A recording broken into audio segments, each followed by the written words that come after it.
Hello everyone, it is our Republic Studs, and welcome to our ranking of every LEGO Star Wars 2000 set. Now in this video, we're going to be comprehensively looking at every single 2000 set, determining which is the worst, and then moving on to the best one. So with that said, I'm going to ask you to hit that subscribe button if you love LEGO Star Wars as much as I do, and want to see daily LEGO Star Wars content. But with that said, we're going to get right on into it, and if this video hits 500 likes, we will make a 2001 LEGO Star Wars sets video. So with that said, let's get into it. So starting off with by far the worst set of the year, quite possibly the worst ever, and just a borderline scam. This is the UCS X-Wing Fighter.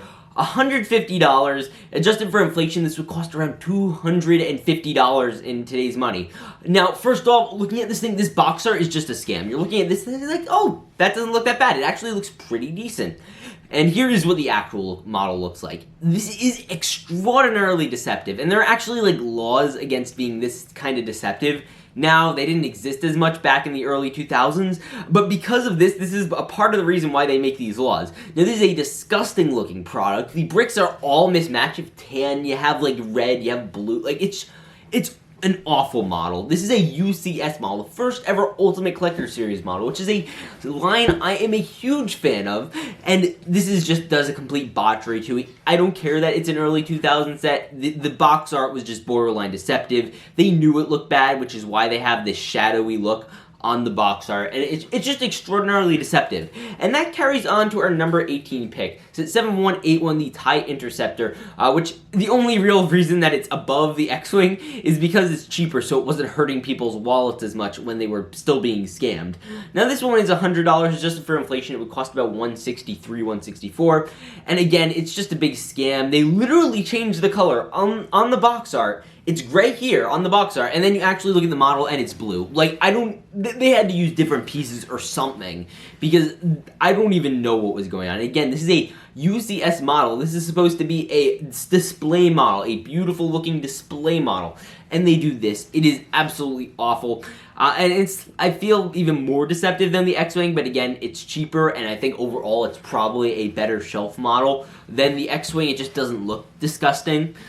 So yeah, that's kind of why I have these two here. The worst sets of this wave are UCS sets, which is kind of shocking, just because of how deceptive they are. I think it is one of the scummier things LEGO has done, and usually they're pretty good about that type of stuff, so that is a very checkered thing they did. But either way, moving on to 17, we have 7134, our first ever in LEGO Star Wars A-Wing Fighter. For $15, by the way, which adjusted for inflation would be about a $25 set. Now you're getting two figures in this one. You're getting a Rebel Technician, who always looks great. You get a lot of those this year. As well as a A-Wing Pilot. I actually have the awesome figure myself. It's a really nice figure. But beyond that, the A-Wing, it's just not a great build. I'm not a fan. I think they just kind of did an okay job. It feels more like a beefed up, you know, like $10 set. Like from that time, you look at like our next set, which we're going to get into, that feels like it's a decent value for what it is. This is just probably $5 overpriced even for its time. And again, you have to take inflation into account.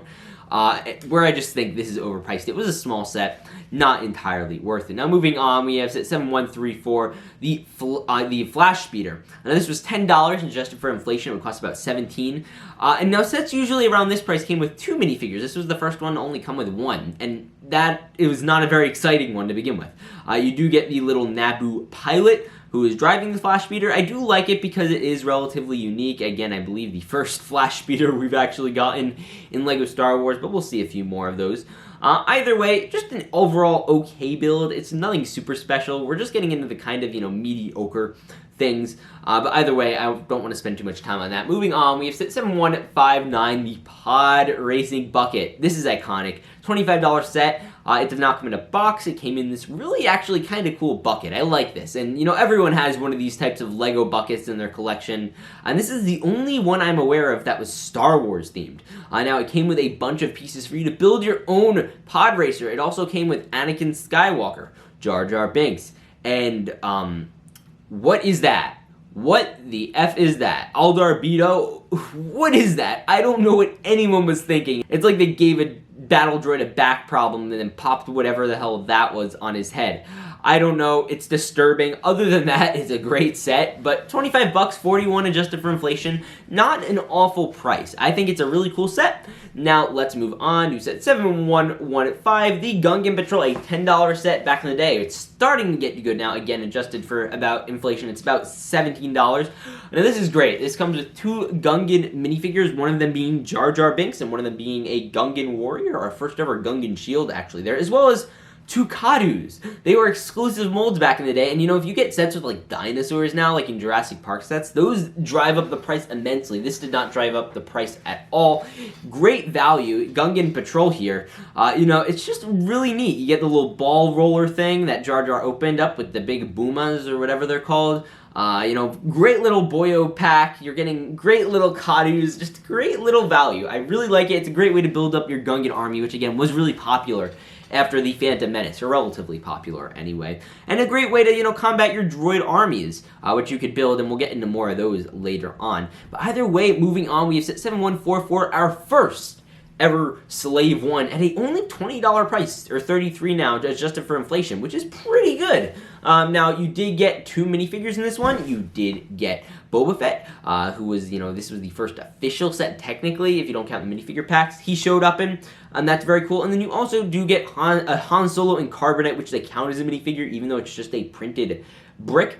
And it's kind of cool because they actually have brought this design back in sets like the new Razor Crest. They have Mando, or even in the new Slave One, I believe there was like a Gamorrean or something, which is all actually very neat. And I'm really happy they actually are continuing to use this, because I think it's a really great way to do Carbonite pieces.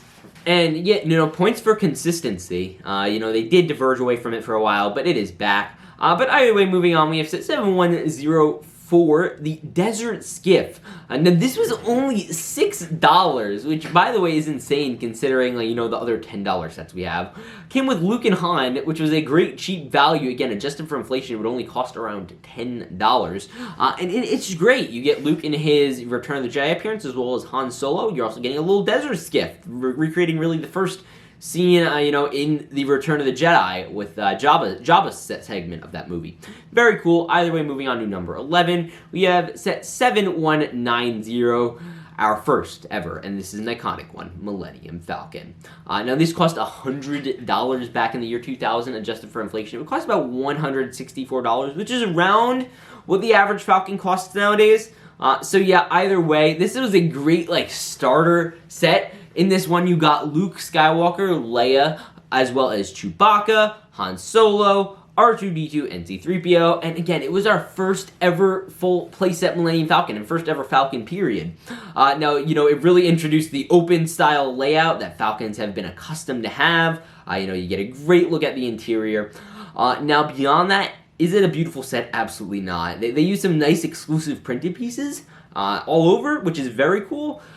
It is not a beautiful set. It is not even a good-looking set. It's not good-looking at all. But yeah, it's still certainly a historical piece here. I see what they were going for. You could tell it's a Millennium Falcon by looking at it, which is always a plus. And the figure selection is great. They really couldn't have gone worse with it, and I think it's a overall decent set for its time. I think they did a good job with it. But either way, moving on to number 10, we have set 718 for the Trade Federation MTT. A $50 set back in the day, adjusted for inflation, would cost around $83.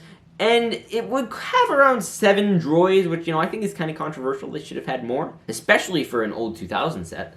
And to be honest, it just kind of looks meh. Like, you look at this thing, it just looks alright. There's nothing crazy about it. You take out the droids, there's no special features. It's just alright. It doesn't do anything crazy. It's just kind of alright. That is a very brief summary of this set, but either way, moving on, we have set 7180, the B-Wing and Rebel Control Center set, our first ever B-Wing. I still do not own a B-Wing because it's been that long since we've gotten one, but either way, this cost $30 back in the day. Adjusted for inflation, it would be around $50, and this one, very clearly, they needed to hit a price point because they just threw in this Rebel Command Station that isn't all that great, in my opinion, but either way, you know, you do get that, which is just alright. You're getting your pilot, you're getting your technician, you're getting your red droid. I like the command station. It looks cool. It just feels kind of shoehorned in, you know, our first ever real command station, if I'm being 100% honest. And then we are going to move on to set 33 the Star Wars number 3 Chewbacca and 2 Biker Scouts minifigure pack. The first ever minifigure packs cost only $5, $5 adjusted for inflation will cost around $8.50, which is great. I would love to see this for $8.50 in today's money. The only reason this one is honestly so low is because we already got a Scout Trooper set last year, the year before, in 1999. You already got those two, so, it wasn't as exciting, to be 100% honest. You did get Chewie in here in a cheap way. The cheapest next way to get him, I believe, was in the Falcon. So, it just wasn't as exciting relative to the other ones. Which, anyway, moving on, we have set 3343 at number 7. Our Star Wars number 4 Battle Droid Commander and 2 Droids minifigure pack. So this was a Battle Droid pack. Only $5, again, $8 to build your droid army out. A little overpriced in my opinion. I was really tossed up between this one and the Chewbacca one, but I ended up choosing this one just because it was an easier way to build up your droid armies, and again, you just had that MTT come out, so you needed to stock that up more. So that's very cool. And then moving up, we have set 3341, the Luke Skywalker, Han Solo, and Boba Fett minifigure pack. $5 for all these guys. Fantastic. Remember, this was like the only other set you could get, I believe, Boba in was that $20 one. And then also Luke, again, this is his Return of the Jedi appearance. And then we also get Han. So they all, it was hard to get them in this appearance at any, decent price. Most of them came in the Falcon or things like that. Either way, $5, $8 adjusted for inflation, insane value. You're getting Boba. Just a great value. Now, moving on is one that I was kind of surprised by. As I was reviewing and looking at all of these sets, these are the ones that shocked me the most and I knew the least about. 8001, the Battle Droid. $30 set, adjusted for inflation, would be around $50 nowadays. And it's so cool. This dude can literally pull a blaster out of his back and then fire it. He just pulls it out, which is awesome. And he can also, fold up like a little droid, and you'd store him. You can have an army of these guys, and they pop right up, and it is sick. I did not really know about these for a while, and when I saw them actually in action, it was really cool. Now, he also can be converted into an AT-ST. Does it look very good? Not really, but it does give you alternatives, and I think that is really cool. Now, moving on from that is set 3340, the first minifigure pack, and this is the Sith one. It comes with Palpatine, Vader, and Darth Maul. For $5, you're getting all these iconic villains, the first ever appearance of Emperor Palpatine in LEGO. Just great. A cheap way to get Darth Vader. Before this, the cheapest way to get him was in essentially $200 set. So that's great. And then Darth Maul obviously had been around in other cheap sets. But for $5, you're getting all these great characters. This is something you'd never ever see today. So that's a fantastic set. Easy top 5. Moving on, we have set 3. It is set 8,000. The Pit Droid only cost $20 back in the day. Adjusted for inflation, would only cost around $30. And it looks like a Pit Droid. And it folds like a Pit Droid. You have him fold down. It looks really cute. I just love these guys. It looks just like one. You can have them and it actually looks like a Pit Droid. I very seriously contemplated getting this one for myself because it's just that awesome. And you could also turn it into a speeder bike if you want, which I think looks pretty decent. And I actually kind of like. So yeah, either way, we are going to move on to our number 2 set, which is 8002, another Technic one with the Destroyer Droid, a $50 set. Adjusted for inflation will cost around $82 nowadays. It's a super impressive model. A model I wouldn't be shocked to see in probably 10 years from where the set comes out, so probably in the year 2010. That's how good this looks. It can hold up.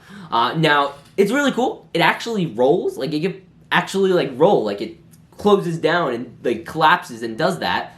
It looks good. It's a really decently sized model, again, for its price, and you could also turn it into an AAT, which doesn't, again, look that good, in my opinion. But anyway, speaking of AAT, we have 7155, the Trade Federation AAT. Now, this is the only decent-looking set from 2000, in my opinion, really good-looking that could probably hold up, say, 5-10 years from when this, wave releases. But yeah, either way, this would cost around $33 in today's money, about accurate, probably cheaper than most tanks today. It's a very nice size. You're getting 2 battle droids, and again, just a decent value for its price. You're getting a good size, and it looks good. That's really all you have to say. And I mean, it's printed. it's all that nice and dandy. And with that said, ladies and gentlemen, that was 19 LEGO Star Wars 2000 sets. If you liked this video, then you could check out this video right here for the last ranking, or you could check out this one right here for another one that I think is cool. But with that said, I want to hear your favorite set of this wave. Was I wrong? I want to hear about it. I'll see you all in the next one. Remember to peace out and stay awesome.